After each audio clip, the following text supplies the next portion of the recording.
Hi hello ಎಲ್ರಿಗೂ ನಮಸ್ಕಾರ. ಇವತ್ತಿನ ವಿಡಿಯೋದಲ್ಲಿ ಕುಂದಾಪುರ ಸ್ಟೈಲಲ್ಲಿ ಗಾಂಡ್ಲ ಮೀನಿನ ಸಾರನ್ನು ಯಾವ ರೀತಿ ಮಾಡೋದಂತ ತೋರಿಸ್ತಾ ಇದ್ದೀನಿ. ನಾನಿಲ್ಲಿ 1 kg ಆಗೋಷ್ಟು ಗಾಂಡ್ಲ ಮೀನನ್ನು ಕ್ಲೀನ್ ಮಾಡಿ ಕಟ್ ಮಾಡಿ ಇಟ್ಕೊಂಡಿದ್ದೀನಿ. ಮೊದಲಿಗೆ ಇದಕ್ಕೆ ರುಚಿಗೆ ತಕ್ಕಷ್ಟು ಉಪ್ಪನ್ನು ಸೇರಿಸ್ಕೊಳ್ಬೇಕು. ಹಾಗೆಯೇ 1/4 ಚಮಚ ಆಗೋಷ್ಟು ಅರಿಶಿನ ಪುಡಿನ ಹಾಕ್ಕೊಂಡು ಚೆನ್ನಾಗಿ ಮಿಕ್ಸ್ ಮಾಡಿ ಮ್ಯಾರಿನೇಟ್ ಮಾಡ್ಕೊಳ್ಬೇಕು. ಉಪ್ಪು ಮತ್ತು ಅರಿಶಿನ ಪುಡಿ ಚೆನ್ನಾಗಿ ಹಿಡಿಬೇಕು ಮೀನಿಗೆ. ಇದು ಮ್ಯಾರಿನೇಟ್ ಆಗೋಷ್ಟರಲ್ಲಿ ನಾವು ಮಸಾಲೆ ರೆಡಿ ಮಾಡ್ಕೊಳ್ಳೋಣ. ಒಂದು ಬಾಣಲಿನ ಕಾಯಿಸಿ ಅದಕ್ಕೆ 8 ರಿಂದ 10 ಬ್ಯಾಡಗಿ ಮೆಣಸಿನಕಾಯಿನ ಸೇರಿಸಿ ಒಂದು 2 ನಿಮಿಷ ಫ್ರೈ ಮಾಡ್ಕೊಳ್ಳಿ. 2 ನಿಮಿಷ ಫ್ರೈ ಮಾಡ್ಕೊಂಡ ನಂತರ ಇದಕ್ಕೆ 1 ಚಮಚ ಆಗೋಷ್ಟು ಧನಿಯಾ ಕಾಳನ್ನು ಹಾಕ್ಕೊಳ್ಬೇಕು. 3/4 ಚಮಚ ಆಗೋಷ್ಟು ಕಾಳು ಮೆಣಸನ್ನು ಹಾಕ್ಕೊಳ್ಬೇಕು. 1 ಚಿಟಿಕೆ ಆಗೋಷ್ಟು ಜೀರಿಗೆನ ಹಾಕ್ಕೊಳ್ಳಿ. ಜಾಸ್ತಿ ಜೀರಿಗೆ ಹಾಕಬಾರ್ದು ಗಾಂಡ್ಲ ಮೀನಿನ ಸಾರಿಗೆ. 1 ಚಿಟಿಕೆ ಜೀರಿಗೆ ಮತ್ತು 1 ಚಿಟಿಕೆ ಆಗೋಷ್ಟು ಓಂ ಕಾಳನ್ನು ಹಾಕ್ಕೊಳ್ಳಿ. ಇವಾಗ ಮೆಣಸಿನಕಾಯಿನೂ ಸೇರಿಸ್ಬಿಟ್ಟು ಮತ್ತೆ ಫ್ರೈ ಮಾಡ್ಕೊಳ್ಳೋಣ. ಮತ್ತೆ ಒಂದು 2 ರಿಂದ 3 ನಿಮಿಷದವರೆಗೂ ಫ್ರೈ ಮಾಡ್ಕೊಳ್ಬೇಕು.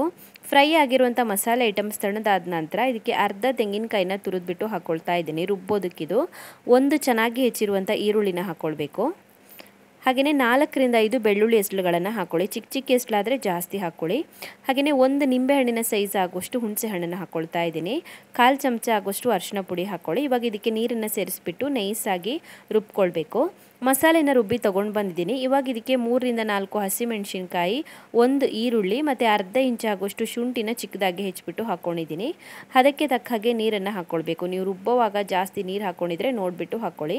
2 ರಿಂದ 3 ಲೋಟ ಆಗೋಷ್ಟು ನೀರನ್ನು ಸೇರಿಸ್ಕೊಳ್ಬೋದು. ಚೆನ್ನಾಗಿ ಮಿಕ್ಸ್ ಮಾಡಿಕೊಂಡು ಇವಾಗ ಇದನ್ನು ಮುಚ್ಚಿಬಿಟ್ಟು 10 ನಿಮಿಷದವರೆಗೂ ಚೆನ್ನಾಗಿ ಕುದಿಸ್ಕೊಳ್ಬೇಕು. ಮೀನು ಹಾಕೋದಕ್ಕಿಂತ ಮುಂಚೆನೇ ಗ್ರೇವಿನ ಚೆನ್ನಾಗಿ ಕುದಿಸ್ಕೊಳ್ಬೇಕು. ಒಂದು 10 ನಿಮಿಷ ಆದ್ರೂ ಚೆನ್ನಾಗಿ ಕುದಿಸ್ಕೊಳ್ಬೇಕಾಗತ್ತೆ. ಸೊ ಮುಚ್ಚಿಬಿಟ್ಟು ಗ್ರೇವಿನ ಚೆನ್ನಾಗಿ ಕುದಿಸ್ಕೊಂಡಿದ್ದೀನಿ. ಗ್ರೇವಿ ಚೆನ್ನಾಗಿ ಕುದ್ದಿದೆ. ಇವಾಗ ಇದಕ್ಕೆ ನಾವು ಉಪ್ಪು ಮತ್ತು ಅರಿಶಿನ ಪುಡಿ ಸೇರಿಸಿಟ್ಕೊಂಡಿರುವಂಥ ಗಾಂಡ್ಲ ಮೀನನ್ನು ಸೇರಿಸ್ಕೊಳ್ಳೋಣ. ರುಚಿಗೆ ತಕ್ಕಷ್ಟು ಉಪ್ಪನ್ನು ಹಾಕ್ಕೊಳ್ಳಿ. ಚೆನ್ನಾಗಿ ಮಿಕ್ಸ್ ಮಾಡಿಬಿಟ್ಟು ಇವಾಗ ಒಂದು 5 ನಿಮಿಷದವರೆಗೂ ಕುದಿಸ್ಕೊಂಡ್ರೆ ಸಾಕಾಗುತ್ತೆ ಮೀನನ್ನು. ಮೀನು ಬೇಗನೆ ಬೆಂದ್ಬಿಡುತ್ತೆ. ಮುಚ್ಚಿ ಒಂದು 5 ನಿಮಿಷದವರೆಗೂ ಕುದಿಸ್ಕೊಳ್ಬೇಕು. ಸೊ ರೆಡಿಯಾಗಿದೆ ಇದು. ಬೇರೇನೂ ಐಟಮ್ ಸೇರಿಸ್ಲಿಕ್ಕಿಲ್ಲ. ಸೊ ಕುಂದಾಪುರ ಸ್ಟೈಲಲ್ಲಿ ಗಾಂಡ್ಲ ಮೀನಿನ ಸಾರನ್ನ ಯಾವ ರೀತಿ ಮಾಡೋದಂತ ನೋಡಿದ್ರಲ್ಲ. ಇದೇ ರೀತಿಯಾಗಿ ಬಂಗಡೆ ಮೀನು, ಬೂತಾಯಿ ಮೀನು ಕೂಡ ಇದೇ ಮಸಾಲೆ ಹಾಕಿ ಮಾಡ್ಬೋದು. ರೆಡಿಯಾಗಿದೆ ಸರ್ವ್ ಮಾಡೋದಕ್ಕೆ. ಊಟಕ್ಕೆ ತುಂಬಾ ಚೆನ್ನಾಗಿರುತ್ತೆ. ಬೆಸ್ಟ್ ಅಂದರೆ ಬಾಯ್ಲ್ಡ್ ರೈಸ್ ಜೊತೆ ತುಂಬಾ ಚೆನ್ನಾಗಿರುತ್ತೆ ಕಾಂಬಿನೇಷನು. ನೀವು ಕೂಡ ಟ್ರೈ ಮಾಡಿ ನೋಡಿ.